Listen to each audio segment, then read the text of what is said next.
ಸುಮಾರು 75,000 ಎಕರೆ ಮುಳುಗಡೆ ಆಗತಕ್ಕಂಥ ಜಮೀನು ಮತ್ತು 53,000 ಎಕರೆ ಕೆನಾಲ್ಗಳಿಗೆ ಹೋಗಿರ್ತಕ್ಕಂಥ ಜಮೀನು.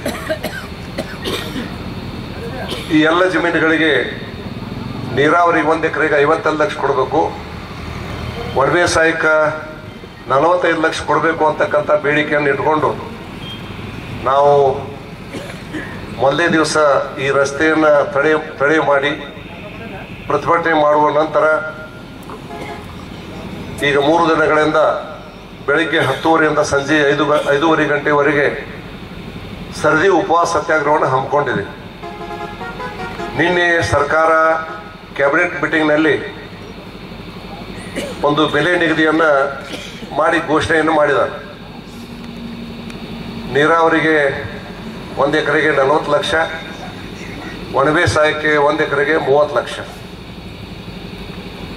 ಇದು 75,000 ಎಕರೆಗೆ ಮುಳುಗಡೆ ಆಗ್ತಕ್ಕಂಥ 75,000 ಎಕರೆಗೆ ಅಂತಕ್ಕಂಥ ಭೂಮಿಗೆ ತಾರತಮ್ಯ ಮಾಡಿದ್ದಾರೆ. ಅಲ್ಲಿ 1 ಎಕರೆಗೆ ನೀರಾವರಿಗೆ 30 ಲಕ್ಷ, ಒಣ ಬೇಸಾಯಕ್ಕೆ 25 ಲಕ್ಷ. ಅಂದ್ರೆ ಬಹಳ ಅಂತರ ಐತೆ. ಅದು ಭೂಮಿನೇ, ಇದು ಭೂಮಿನೇ. ಮತ್ತು ಅದನ್ನು ಪರಿಹಾರವನ್ನು 3 ಆರ್ಥಿಕ ವರ್ಷದಲ್ಲಿ ಕೊಡ್ತೀವಿ ಅಂತ ಹೇಳ್ಯಾರ. ಅಂದ್ರೆ ಮಾರ್ಚಕ್ಕೆ ಒಂದು ಬಜೆಟ್ ಆಕತಿ, 25ನೇ ವರ್ಷ 2026ನೇ ಇಸ್ವಿ ಮಾರ್ಚಕ್ಕೆ ಆ ವರ್ಷದ ಬಜೆಟ್ ಮಾಡ್ತಾರೆ. 27ನೇ ಇಸ್ವಿಗೆ ಮತ್ತೊಂದು ಬಜೆಟ್ ಆಕತಿ, 28ನೇ ಇಸ್ವಿಗೆ ಮತ್ತೊಂದು ಬಜೆಟ್ ಆಕತಿ. ಹಿಂಗೆ ಈ ರೀತಿ ನಾವು ಪರಿಹಾರವನ್ನು ಹಂತವಾಗಿ ಕೊಡ್ತೀವಿ ಅಂತಕ್ಕಂಥ ಮಾತನ್ನ ಮಾನ್ಯ ಮುಖ್ಯಮಂತ್ರಿಗಳು ಘೋಷಣೆ ಮಾಡಿದ್ದಾರೆ. ಮತ್ತೆ ಕೆನಾಲ್ಗಳ ಬಗ್ಗೆ ಸರಿಯಾದ ಮಾತನ್ನು ಹೇಳಿಲ್ಲ. ಅವ್ರ ಹೊಲಕ್ಕೆ ನೀರು ಬರ್ತಾವು ಅಂತಕ್ಕಂಥ ಮಾತು ಹೇಳ್ಯಾರ. ಹೊಲಕ್ಕೆ ನೀರು ಬರ್ತಾವ ಅಂದ್ರೆ ನೆಲಕ್ಕೆ ಇಲ್ಲಿ ಆಲಮಟ್ಟಿಯಿಂದ ಬಿಜಾಪುರದ ಕೊನೆ ತಾಲೂಕಿಗೆ, ಇಂಡಿ ತಾಲೂಕಿಗೆ, ಸಿಂದಗಿ ತಾಲೂಕಿಗೆ ಹೋಗ್ಬೇಕಾದ್ರೆ ಇಲ್ಲಿ ಕೆನಾಲ್ದವ್ರು ಭೂಮಿ ಕೊಟ್ಟಾಗ ಅಲ್ಲಿ ನೀರು ಹೋಗ್ತಾವೆ. ಇವ್ರ ಹೊಲಕ್ಕೆ ಬರಂಗಿಲ್ಲ ನೀರು, ಇವ್ರ ಹೊಲಕ್ಕೆ ಬರಂಗಿಲ್ಲ ಅವು. ಮುಂದೆ ಎಲ್ಲಿ ಹೊಲಗಾವಲಿ ಬರ್ತಾವಲ್ಲ ಅವಾಗ ಅವ್ರ ಹೊಲಕ್ಕೆ ನೀರು ಬರುವಂತದ್ದು ಅಲ್ಲಿದು. ಅದಕ್ಕೆ ಆ ಕೆನಾಲಕ್ಕೆ ಭೂಮಿ ಕಳ್ಕೊಂಡವ್ರನ್ನು ಕೂಡ ಅಷ್ಟು ಕೀಳು ಮಟ್ಟಕ್ಕೆ ಮಾತಾಡಬಾರ್ದಾಗಿತ್ತು. ಅದು 53,000 ಎಕರೆ ಸಣ್ಣ ಜಮೀನು ಅಲ್ಲ ಅದು. ಹಿಂಗಾಗಿ ಈಗ ಇದನ್ನ ನಮ್ಮ ಹೋರಾಟ ಸಮಿತಿಯ ಅಧ್ಯಕ್ಷರು ಬಾಗಲಕೋಟೆಯಲ್ಲಿ ಇರ್ತಾರ, ಆ ಜಿಲ್ಲೆಯೊಳಗೆ. ವಿಜಯಪುರ ಜಿಲ್ಲೆಯಲ್ಲಿ ಇಲ್ಲಿ ಮುಳುಗಡೆ ಆಗ್ತಕ್ಕಂಥದ್ದು ಒಂದು 15%, 10%. ಮುಧೋಳ ತಾಲೂಕ, ಬಾಗಲಕೋಟೆ ತಾಲೂಕ, ಜಮಖಂಡಿ ತಾಲೂಕ ಹೆಚ್ಚು ಭೂಮಿ ಮುಳುಗಡೆ ಆಗ್ತಕ್ಕಂಥದ್ದು ಅಲ್ಲಿ 180-90% ಅಲ್ಲಿ. ಬಹುತೇಕ ಅವರೆಲ್ಲರೂ ಅದನ್ನು ಸ್ವಾಗತ ಮಾಡಿದ್ದಾರೆ. ಅದೇ ಹೋರಾಟ ಮಾಡೋರು ಸೇರಿ ಅಲ್ಲಿಯ ಶಾಸಕರು, ಹಾಲಿ ಮಾಜಿ ಇದ್ದಂತಹ ಶಾಸಕರು ಕೂಡ ನಿನ್ನೆ ಬಂದಂತ ಬೆಲೆಯನ್ನು ಸ್ವಾಗತ ಮಾಡಿದ್ದಾರೆ. ನಾವು ತಿರಸ್ಕಾರ ಮಾಡೇವು. ನಿನ್ನೆ ತಿರಸ್ಕಾರ ಮಾಡೇವಿ, ಸ್ವಾಗತ ಮಾಡಿಲ್ಲ ನಾವು. ಕನಿಷ್ಠ ನಮ್ಮ ನಿರೀಕ್ಷೆ ಏನಿತ್ತು, ನೀರಾವರಿಗೆ 50 ಲಕ್ಷ ಬೇಡಿದ್ದು 55 ಲಕ್ಷ ಬೇಡಿ, ಕನಿಷ್ಠ 50 ಆಗ್ಬಹುದು. ಒಣ ಬೇಸಾಯಕ್ಕೆ 45 ಬೇಡಿ, ಅದು 40 ಆಗ್ಬಹುದು ಅಂತಕ್ಕಂಥ ನಿರೀಕ್ಷೆ ಇತ್ತು. ಮತ್ತು ಎಲ್ಲರಿಗೆ ಕೆನಾಲಕ್ಕೆ ಮತ್ತು ಮುಳುಗಡೆ ಆಗ್ತಕ್ಕಂಥವ್ರಿಗೆ ಒಂದೇ ರೇಟ್ ಆಗಬೇಕು ಅಂತಕ್ಕಂಥದ್ದು ಡಿಮಾಂಡ್ ಇತ್ತು. ಅದು ಆಗಲಿಲ್ಲ. ಇದು ಈಗಲೂ ಸಮಾಧಾನ ಇಲ್ಲ. ಆದ್ರೆ ಬಹುತೇಕ ಭೂಮಿ ಕಳ್ಕೊಳ್ಳೋರು ಅದನ್ನು ಒಪ್ಕೋತಾರಂತ ಹೇಳಿದ್ರೆ ಇವತ್ತು ನಮ್ಮಲ್ಲಿರ್ತಂಥ ವೇದಿಕೆಯೊಳಗೆ ಇಡೀ ದಿವಸ ಚರ್ಚೆ ಆಗೈತಿ. ಇಲ್ಲಿ ಬೆಳಿಗ್ಗೆ 10:30ರಿಂದ ನಮ್ಮ ಸಿದ್ಧಾಂತ ದೇಸಾರದಾರ, ಜೈನಾಪುರದ ಹನುಮಂತನ ಚೋಳಪ್ಪಗಳು ಅದಾರ, ಪ್ರಭು ಸ್ವಾಮಿಗಳು ಹಿರೇಮಠ ನಮ್ಮ ಜೈನಾಪುರದವ್ರು, ಮೊದಲಿಂದ ಈ ಮುಳುಗಡೆ ಹೋರಾಡ್ತಾ ಇದ್ದಂಥವ್ರು ಅವ್ರಲ್ಲ. ಚಂದ್ರಶೇಖರ್ ಕನಕುಮಾರ್ ಅವರು, ಚಿನ್ನಪ್ಪ ಗಿಡ್ಡಪ್ಪಗಳವರು, ನಮ್ಮ ಬಾಗೇವಾಡಿಯಿಂದ ಬಂದಂಥ ಸಂಗರಗೌಡ ಚಿಕ್ಕೋಣ್ರವರು, ಹಿರೇಮಠ ಸ್ವಾಮಿಗಳು, ಇವರೆಲ್ಲ ಬೆಳಿಗ್ಗೆಯಿಂದ ಈ ವಿಷಯವಾಗಿ ಚರ್ಚೆ ಮಾಡಿದಾರ. ಕಂಟಿನ್ಯೂ ಮಾಡಬೇಕು ಅಂತಕ್ಕಂಥದ್ದು ವಿಚಾರ ಅವ್ರು ಇಟ್ಟಿದ್ದಾರೆ. ಬಹುತೇಕ ಎಲ್ಲರೂ ಕೂಡ ಇದು ಸರಿಯಾಗೋದಿಲ್ಲ. ಸರ್ಕಾರ ಇದನ್ನೂ ಸರಿಯಾಗಿ ಕೊಡುದಿಲ್ಲ. ಇದು ಸರ್ಕಾರ ಮೇಲೆ ನಂಬಿಕೆ ಇಲ್ಲ ನಮಗ. ಅದಕ್ಕೆ ವಿನಾಕಾರಣ ನಾವಷ್ಟೇ ಹೋರಾಟ ಬೇಡ ಅಂತಕ್ಕಂಥ ಆತಂಕವನ್ನು ಬಹುತೇಕ ಎಲ್ಲರೂ ಕೂಡ ವ್ಯಕ್ತಪಡಿಸಿರ್ತಕ್ಕಂಥ ಒಟ್ಟಾರೆ ಈ ಎಲ್ಲರ ಅಭಿಪ್ರಾಯಗಳನ್ನ ಗಮನದಲ್ಲಿಟ್ಟುಕೊಂಡ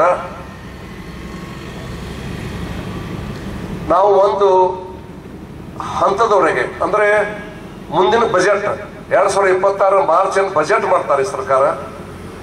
ಆ ಬಜೆಟ್ನಾಗ ಎಷ್ಟು ದುಡ್ಡು ಇದಕ್ಕೆ ಕೊಡ್ಬೇಕಂತಾರ, ಯಾವ ಮೂಲದಿಂದ ಇಡ್ತಾರ ಮತ್ತೆ ಎಷ್ಟು ಕೊಡ್ತಾರ ಅದನ್ನ ನಿರೀಕ್ಷೆ ಮಾಡುವಷ್ಟು ಸಮಯ ನಾವು ಸರ್ಕಾರಕ್ಕೂ ಕೊಡಬೇಕು ಅಂತ ನಮ್ಮ ಅಪೇಕ್ಷೆ. ಈ ಕಡೆ ಒಂದು 3 ತಿಂಗಳು, ಆ ಕಡೆ ಒಂದು 3 ತಿಂಗಳು, 6 ತಿಂಗಳಿಗೆ ಸರ್ಕಾರಕ್ಕೆ ಗಡುವು ಕೊಡಬೇಕು ಅಂತ ನಿಮ್ಮೆಲ್ಲರ ವಿಚಾರಗಳನ್ನು ತಗೊಂಡ ಮೇಲೆ ನಾನು ನಿರ್ಣಯ ಮಾಡಿರ್ತಕ್ಕಂಥದ್ದು. ಅಂದ್ರೆ ಹೋರಾಟ ಹಿಂಪಡಿತೀವಿ ಇವತ್ತ, ಆದ್ರೆ 6 ತಿಂಗಳು ಗಡುವು ಕೊಡ್ತೇವೆ ಸರ್ಕಾರಕ್ಕೆ. ಗಡುವು ಕೊಟ್ಟು ಎಷ್ಟು ದುಡ್ಡು ಕೊಡ್ತೀರಿ ಮತ್ತೆ ಯಾವ ತಡ ಆದವ್ರಿಗೆ 3 ವರ್ಷದಾಗ ಕೊಡ್ತೇವೆ ಅಂತೀರಿ ನೀವು. ಮೊದಲು ಒಂದು ಲಾಭ ಆಕತಿ, 2ನೇ ವರ್ಷಕ್ಕೆ ಸ್ವಲ್ಪ ಕಡಿಮೆ ಆಕತಿ, 3ನೇ ವರ್ಷಕ್ಕಂತೂ ಬಹಳ ಕಡಿಮೆ ಆಕತಿ. ಅವ್ರಿಗೆ ಎಷ್ಟು % ಹಾಕಿ ಕೊಡ್ತೀರಿ ಇದನ್ನು ಕೂಡ ಸರ್ಕಾರ ತಿಳಿಸ್ಬೇಕು ಮುಂದಿನ ದಿನದೊಳಗೆ. ನೀನು ಮೀಟಿಂಗ್ ಮಾಡಿರಿ, ಇರಲಿ ಅದು ಮಾಡಿ ಮೀಟಿಂಗ್ ಮುಂದೆ ಅವ್ರಿಗೆ ಏನು ತಡ ಆದವ್ರಿಗೆ ಏನು ಕೊಡ್ತೀರಿ, ಎಷ್ಟು ಹಾಕಿ ಕೊಡ್ತೀರಿ ಅದನ್ನು ತಿಳಿಸ್ಕೊಡ್ಬೇಕು. ಮತ್ತೆ ಇನ್ನೊಂದಲ್ಲಿ ಒಂದು ಚರ್ಚೆ ಮಾಡಿರಿ ಮೀಟಿಂಗ್. ಕೆನಾಲ್ದವರು ಮತ್ತು ಕೆಲವು ಮೊದಲು ಪೇಮೆಂಟ್ ತಗೊಂಡವರು ಕೋರ್ಟಿಗೆ ಹಾಕ್ಯಾರ. R&R ಪುನರ್ವಸತಿಗೆ ಭೂಮಿ ಕಳ್ಕೊಂಡವ್ರು ಇಲ್ಲೇ ಕೆನಾಲ್ಕು ಸಹಿತ ಕೋರ್ಟಿಗೆ ಬೆಳಗ್ಗೆ ನಮ್ಮ ಮಲ್ಲಪ್ಪನವ್ರು ಬೈದ್ರು ಕುಂಸಿ, ಅವರು ಕೋರ್ಟಿಗೆ ಹಾಕ್ಯಾರ. ಭಾಳ ಮಂದಿ ನಂದಪ್ಪ ಚೌಧರಿ ಅವರು ಮಾತಾಡ್ಯಾರ, ಅವರು ಕೋರ್ಟಿಗೆ ಹಾಕ್ಯಾರ. ಅವ್ರದ್ದು 1 4 ಕೋಟಿ ಪೇಮೆಂಟ್ ಆಗತ್ತಂತ ಕೆನಾಲ್ಗಳಿಗೆ ಹೋಗಿರ್ತಕ್ಕಂಥದ್ದು. ಕ್ಯಾಬಿನೆಟ್ ಸಂಬಂಧದೂ ಮಾತಾಡಿರಿ, ಮಣ್ಣಿನ ಸಭೆಯೊಳಗೂ ಮಾತಾಡಿರಿ, ಸುಮಾರು ಬೆಳಗಾವದಾಗೂ ಮಾತಾಡಿರಿ. ಅದೊಂದು 63,000 ಕೋಟಿ ಮತ್ತು ಒಂದು 12,000 ಕೋಟಿ, ಅದೊಂದು 75,000 ಕೋಟಿ ಐತೆ. ಅದು ಆ 75,000 ಕೋಟಿ ಅವ್ರ ಸಹಿತ ಈಗೇನು ನೀವು 40-30 ಹೇಳಿರಿ ಅದನ್ನ ಒಪ್ಪಿಸ್ಬೇಕಂತ ಹೇಳಿರಿ. ನೀವು ಯಾರಿಗೆ ಹೇಳಿರಿ? ಮಂತ್ರಿಗಳಿಗೆ, MLA-ಗಳಿಗೆ, ಹಾಲಿ MLA-ಗಳಿಗೆ ಹೇಳಿರಿ, ನಿಮ್ಮವ್ರಿಗೆ ಅಥವಾ ಉಳಿದವ್ರಿಗೆ ಹೇಳಿರಿ ತಿಳ್ಕೊತೇನೆ. ಅವ್ರ ಮಾತಾ ರೈತ ಹೆಂಗ್ ಕೇಳ್ತಾರ? ಕೋಟಿ ಹಾಕಿದವರು ಅವ್ರೊಂದು ಕೋಟಿ ಕಿಮ್ಮತ್ತಾಗ್ಯಾವ ಎಕರೆಕ 60,000, 60 ಲಕ್ಷ, 70 ಲಕ್ಷ. ನೀವು 40 ಲಕ್ಷ ಮಾಡಿರಿ, ನಿಮ್ಗೆ ಅವ್ರು ಹೆಚ್ಚು ಬರ್ತಂತೆ. ಕರ್ನಾಟಕದ ಆರ್ಡರ್ ಸಿಕ್ಕತ್ತೆ ಅವ್ರಿಗೆ, ಕೋರ್ಟ್ನಾಗ ಆರ್ಡರ್ ಸಿಕ್ಕತ್ತೆ ಅವ್ರಿಗೆ. ನಿಮ್ಮ ಕೋರ್ಟ್ನಿಂದ ಬಂದು ನಿಮ್ಮ ಆಫೀಸ್ ಜಪ್ತಿ ಆಗತ್ತೇವ. ಅವ್ರನ್ನ ಹೆಂಗ್ ಒಪ್ಪಿಸ್ತೀರಿ? ಬಂದು MLA ಕೇಳಿದ್ರೆ ಯಾವ್ರಿಗೆ ಹೋಗ್ತಾರ ರೈತರು? ಇದು ಆಗ್ಲಾರ್ದ ಮತ್ತೆ ಇದು ಹೆಂಗ್ ಚರ್ಚೆ ಮಾಡಿದ್ರು ನನಗೆ ಅರ್ಥ ಆಗಲ್ದು. ಇದು ಮತ್ತೆ ಒಪ್ಪಿಸ್ತಿದ್ರು ನಿಮ್ಮಂತ ಪಂಡಿತರು, ನಿಮ್ಮಂತ ದೊಡ್ಡ ಮನುಷ್ಯರು ಯಾರು ಇಲ್ಲ, ದೊಡ್ಡ ಸಾಧಕರು ನೀವು. ಕೋಟಿ ಹೋದವ್ರು ಒಪ್ಪಿಸಿ 1 ಕೋಟಿ ಆದ್ರೂ 40 ಲಕ್ಷ ಕೊಟ್ಟಿನ ತಗೋರಪ್ಪ, ಹಿಂಗ್ ತಗೋತೀವ ನಂಗೆ ನೀವು ಬರ್ಸ್ಕೊತೀವಿ ಅಂತ ಹೇಳಿದ್ರೆ ಇದೊಂದು ದೇವರಾಳಿ ಇದ್ದಾಗ ನೀವು. ಈ ಹೊಸ ಇವತ್ತಿನ ಕಾಲ ದೇವರ ನೀವು, ಮನುಷ್ಯರಲ್ಲ. ಅಲ್ಲ ಅವ್ರಂತೂ ಒಪ್ಪೋದ್ರೆ ಅಂತ ಹೇಳ್ತೀನಿ.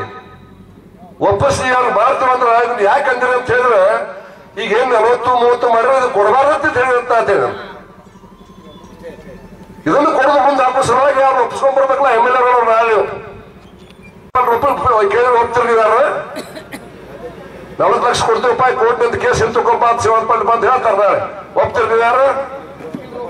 ಯಾರು ಒಪ್ಪಾಗಿಲ್ಲ. ಆಗುದಲ್ಲ ಹೋಗುದಲ್ಲ, ಇದು ಆಗುದಲ್ಲ ಹೋಗುದಲ್ಲ. ಇದು ಅದನ್ನ ಯಾಕೆ ಇಟ್ಟಿರೋದಾಗತ್ತೀನಿ.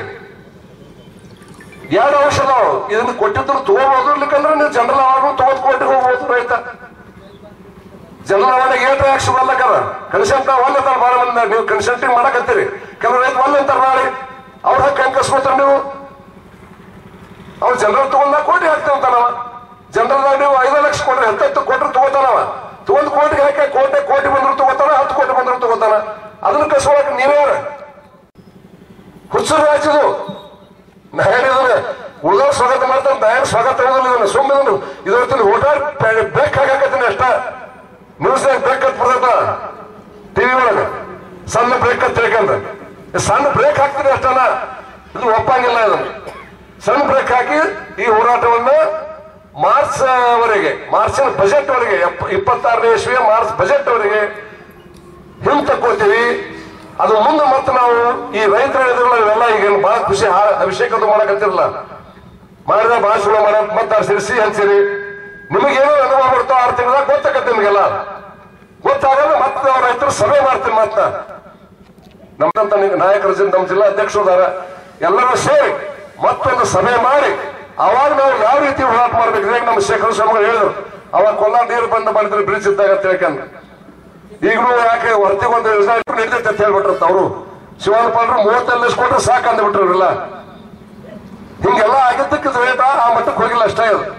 ಈಗ ಅದು 6 ತಿಂಗಳು ಟೈಮ್ ನಾವು ಕೊಡುದು ಅವ್ರಿಗೆ. 6 ತಿಂಗಳಾಗ ಯಾರ್ಯಾರು ಹೆಲ್ತ್ ಕನ್ಸೆಂಟ್ರಿಗೆ ಸೈಟ್ ತಗೋತೀರಿ, ಏನ್ ಮಾಡ್ತೀರಿ, ಎಷ್ಟು ಪೇಮೆಂಟ್ ಕೊಡ್ತೀರಿ, ಅವಾಗ ಎಲ್ಲ ರೈತರು ಅನುಭವ ಆಗತ್ತಿಲ್ಲ. ಅವಾಗ ಅದನ್ನ ಮತ್ತೊಂದು ಸಭೆ ಮಾಡಿ ಮಾರ್ಚ್ ನಂತರ ಮುಂದಿನ ಯುಗಾದಿ ನಂತರ ಈ ಹೋರಾಟಕ್ಕೆ ಮತ್ತೊಂದು ರೂಪವನ್ನು ಕೊಡುವಂತದ್ದು ನಾವು ಮಾಡ್ತೀವಿ. ಅದು ಬಂದ್ ಮಾಡ್ತೇವೆ, ಬಂದ್ ಮಾಡಬಹುದು, ಏನ್ ತಪ್ಪಾಯ್ತು, ಬಂದ್ ಮಾಡಬಹುದು. ಯಾಕಂದ್ರೆ ಇಲ್ಲಿ ತಂದಿದ್ದೀವಿ ರೊಕ್ಕ ಎಲ್ಲ ಕಡೆ ಪೇಮೆಂಟ್ ಕೊಡ್ಲಿಕ್ಕೆ ಬಂದ್ ಮಾಡುವಂತ ವಿಷಯ ಇಟ್ಕೋಬಹುದು. ದೊಡ್ಡ ಮಾತಲ್ಲ. ರೈತರ ಬೇಡಿಕೆಯನ್ನು ಈಡೇರಿಸ್ಬೇಕಂದ್ರೆ ಮುಂದಿನ ಹಂತ ನಾವು ಯಾವ ರೀತಿ ತಗೋತೀವಿ ಅಂತಕ್ಕಂಥದ್ದು ಆ ಸಂದರ್ಭದಾಗ ಹೇಳಿ ಅವಾಗ ಮತ್ತೆ ನಾವು ಇದನ್ನ ಹೋರಾಟವನ್ನ ಜೀವಂತಿರ್ತೀವಿ. ಇದನ್ನ ಬಂದ್ ಮಾಡಂಗಿಲ್ಲ. ಮುಂದೆ ರೈತರಿಗೆ ನೀವು ಹೆಂಗ್ ನಡ್ಕೋತೀರಿ ಸರ್ಕಾರ ಅಷ್ಟೇ ತಾತ್ಕಾಲಿಕ ಬೇಕು. ಯಾಕಂದ್ರೆ ಇದು ಜನಕ್ಕೆ ಗೊತ್ತಾಗಬೇಕಲ್ಲ, ಸರ್ಕಾರ ಇಟ್ಕೊಡ್ತಂದ್ರೆ ಪ್ರಾಕ್ಟಿಕಲ್ ಎಷ್ಟಾಕತಿ, ಜೀವ ಬರಲಿ, ಎಷ್ಟೊತ್ತು ದುಡ್ಡು ಪೇಮೆಂಟ್ ಮಾಡ್ತೀರಿ ಅದು ಆಗ್ಲಿ. ಅದೆಲ್ಲ ಆದಾಗ ಏನ್ ತೊಂದರೆ ಆಗತ್ತೆ, ರೈತರಿಗೆ ಗೊತ್ತಾಗತ್ತೆ, ಸರ್ಕಾರಕ್ಕೆ ಗೊತ್ತಾಗತ್ತೆ, ಶಾಸಕರಿಗೆ ಗೊತ್ತಾಗತ್ತೆ, ಮಂತ್ರಿಗಳಿಗೆ ಗೊತ್ತಾಗತ್ತೆ. ಅವಾಗ ನೀವು ಸೇರಿ ಮತ್ತೊಂದು ಸಭೆ ಮಾಡಿ ಅವಾಗ ಯಾವ ರೀತಿ ಉಗ್ರ ಹೋರಾಟದಿಂದ ಇಂಥ ಹೋರಾಟ ಅಲ್ಲ, ಅವಾಗ ಅದು ಬೇರೆ ರೂಪದ ಹೋರಾಟ ನಾವು ಮಾಡೋಣ ಅಂತಕ್ಕಂಥ ಮಾತನ್ನು ಹೇಳಿ ಇವತ್ತು ನಿಮ್ಮೆಲ್ಲರ ಅಪೇಕ್ಷೆಯಂತೆ ರೈತರ ಮುಳುಗಡೆ ಸಂತ್ರಸ್ತ ರೈತರ ಒಪ್ಪಿಗೆಯಂತೆ ನಾವು ಕೂಡ ಈ ಒಂದು ಸರದಿ ಉಪವಾಸ ಸತ್ಯಾಗ್ರಹವನ್ನ ಇವತ್ತಿನಿಂದ ಹಿಂಪಡಿತೀವಿ ಅಂತಕ್ಕಂಥ ಮಾತನ್ನ ಮಾಧ್ಯಮದ ಮುಖಾಂತರ ನಿಮ್ಮೆಲ್ಲರಿಗೆ ಹೇಳಿಕೆ ಬಯಸ್ತೇನೆ.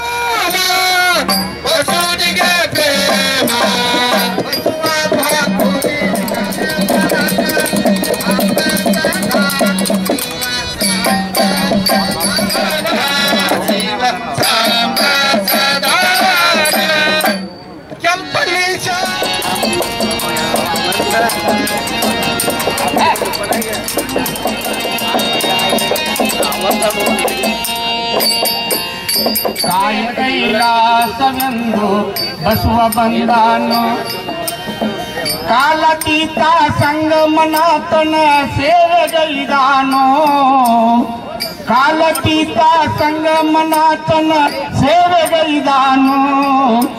ದಯವೇ ಧರ್ಮದ ಮೂಲವೆಂದು ಬಸವ ತಿಳಿದಾನು, ಬಸವಣ್ಣ ಸಾರಿ ಹೇಳ್ಯಾನು. ಕಾಯಕವೇ ಕೈಲಾಸವೆಂದು ಬಸವಣ್ಣ ಬಂದಾನು, ಕಾಲಾತೀತ ಸಂಗಮನಾಥನ ಸೇವೆ ಕೈದಾನ. ದಯವೇ ಧರ್ಮದ ಮೂಲವೆಂದು ಬಸವ ತಿಳಿದಾನು, ಬಸವ ಸಾರಿ ಹೇಳ್ಯಾನು. ಜನಸಿ ಬಂದಾನು ಆಗೇವಾಡಿ ಎಲ್ಲಿ ಬಸವನ ಜನಿಸಿ ಬಂದಾನು, ಬಾಜವಾಡಿ ಎಲ್ಲಿ ಬಸವನ ಜನಿಸಿ ಬಂದಾನು. ಶತವೇದ ಮುನಿಗಳ ಹತ್ತಿರ ಅಭ್ಯಾಸ ಮಾಡಿದನು, ಜಾತವೇದ ಮುನಿಗಳ ಹತ್ತಿರ ಅಭ್ಯಾಸ ಮಾಡಿದನು. ವೀರ ಶರೀರರ ಉದ್ಧಾರಕ್ಕಾಗಿ ಬಸವ ಬಂದಾನು, ಬಸವಣ್ಣ ಸಾರಿ ಹೇಳ್ಯಾಸವೆಂದು ಬಸವಣ್ಣ ಬಂದಾನು, ಕಾಯಕವೇ ಕೈಲಾಸವೆಂದು ಬಸವಣ್ಣ ಬಂದಾನು. ಹಜರತ್ ಖಾನ್ ಬಾಬಾ ತಂತ್ರ ಮಂತ್ರದ ಪ್ರಸಿದ್ಧಿ ಪಡೆದ ಮಹಾಗುರುಗಳು.